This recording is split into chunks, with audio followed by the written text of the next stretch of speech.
महापुरुषों बड़े प्यार से कहिए धन निरंकार जी। महापुरुषों हम किधर जा रहे हैं? हर चेतन व्यक्ति की यह जिम्मेदारी है कि पथ पर बढ़ते हुए वह एक बार सोचे जरूर कि हम कहाँ जा रहे हैं, उसका लक्ष्य क्या है, कहीं वह अपने लक्ष्य से भटक तो नहीं गया। यह आत्म विश्लेषण बहुत जरूरी है कि कहीं हमने सतगुरु देव के आदेशों उपदेशों को हमने अपनी सुविधा अनुसार मोड़ने की आदत तो नहीं बना ली। सतगुरु की आड़ लेकर हम कहीं हर वह कर्म तो नहीं किए जा रहे हैं जो हमारे मन में आता है। ब्रह्मानुभूति साधारण विषय नहीं है। ब्रह्मानुभूति स्वयं की गहनतम अनुभूति है, जिसके होने के बाद अपने पराये, धनी निर्धन, काले गोरे, देसी विदेशी आदि सभी भेद समाप्त होते हैं। वहाँ प्रेम का निर्द्वंद साम्राज्य होता है। ब्रह्म ज्ञानी होना गौरव की बात है।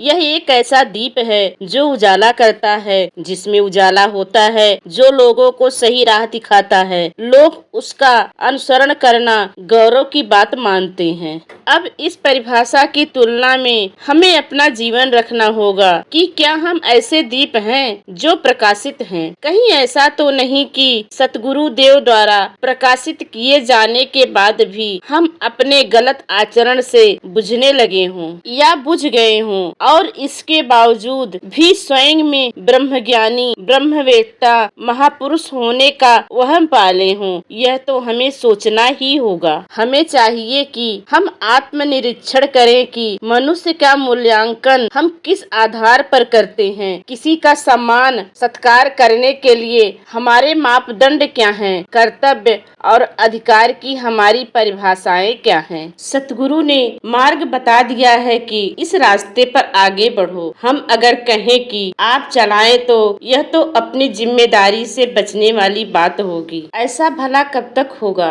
कर्म तो हमें स्वयं ही करने होंगे, तभी बात बनेगी। यह तो ऐसा ही हुआ जैसे हम भोजन लाने वाले को कहें कि कौर बनाकर खिला भी आप ही दीजिए। आइए हम सोचे कि हम कहाँ खड़े हैं। सतगुरु बाबा जी का हर प्रवचन हमारे लिए जीवन यापन का संकेत होता है। क्या हमने प्रवचनों की गहराई को अपने अंतर में समझा है? हमारा लक्ष्य होना चाहिए सही अर्थों में ब्रह्मज्ञानी बनना। कहीं हम बाबा जी के वचनों को मात्र टेप रिकॉर्डर सुनने की भांति ही दोहरा तो नहीं रहे हैं। आज समाज की जो संरचना है उससे हमारा उतना संबंध अवश्य है जितना किसी भी व्यक्ति का हो सकता है। इसकी अच्छाई, बुराई, उन्नति, अवनति से हम बच नहीं सकते हैं। निरंकारी बाबा जी ने हमें जो जीवन की व्यवहारिक राह बताई है वह परित्याग की नहीं, समन्वय की राह है। इसलिए भी हम समाज से दूर नहीं भाग सकते।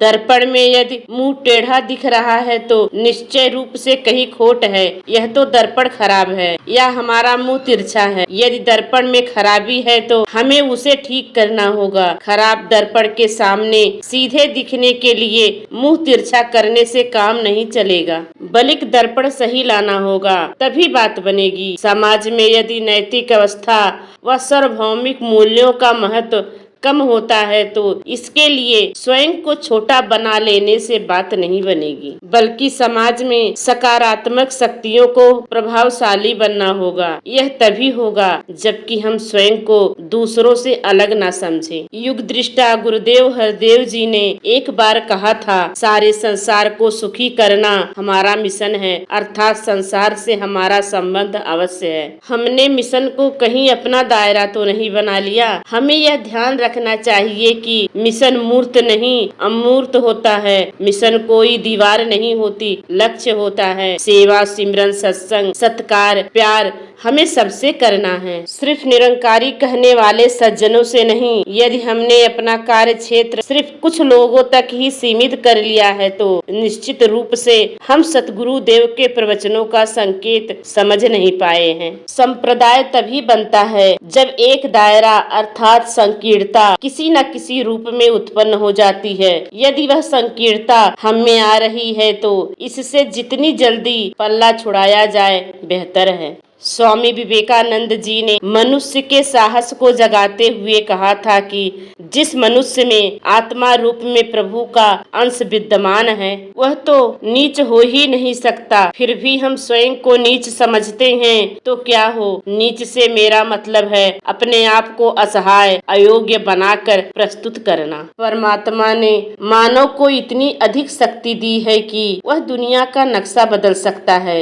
इसके बावजूद यदि वह अपने आप को पहले से ही कमजोर मान ले तो जीवन निर्माण कैसे हो सकेगा। अहंकार शून्यता गौरव की बात है, जबकि नीच मानना हीनता का प्रतीक है। इसलिए नीचता और अहंकार शून्यता में कोई तुलना नहीं है। नीच शब्द का प्रतिकार करते हुए इस बात का स्पष्टीकरण देना ही होगा कि महात्मा संत जन जो नीचा निमाणा बनने की बात कहते हैं वह अहंकार शून्यता की बात होती है, हीन बनने की नहीं होती। आदि ग्रंथ में इस बात को स्पष्ट किया गया है। आपस को जो जाने नीचा सौ गढ़िए सबते ऊंचा। यहाँ नीचा का अर्थ अहंकार विहीन होना है। आज मानव को यह एहसास कराने की जरूरत है कि वह मानव है और मानव होने के नाते उसके कर्म उसका जीवन ऊंचा होना चाहिए। अहंकार शून्यता की आड़ लेकर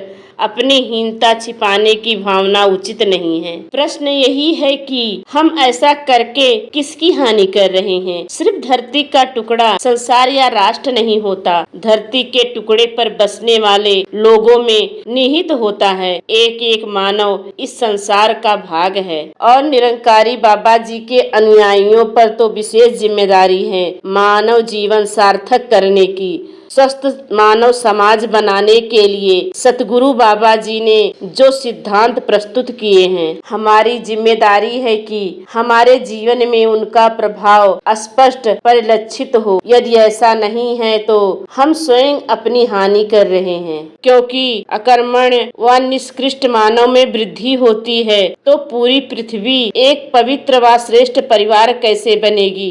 निष्कृष्ट मानव तो राम राज्य का सपना साकार नहीं कर सकते, उसके लिए कर्म वीरों की जरूरत होती है। सतगुरु ने हमें रास्ता बता दिया है, उस पर बढ़ना हमें ही होगा। आइए हम सोचे कि हम इस रास्ते पर कितना आगे बढ़े हैं। आइए हम मन वचन कर्म से सतगुरु देव के कल्याणकारी वचनों पर चलें, फिर हम कह सकेंगे कि हम उसी मार्ग पर चल रहे हैं जिस पर सतगुरु देव हमें चला रहे हैं। जब तक यह स्थिति नहीं आती तब तक यह प्रश्न पूछा जाता रहेगा कि हम कहाँ हैं। महापुरुषों, बड़े प्यार से कहिए, धन्य निरंकार जी।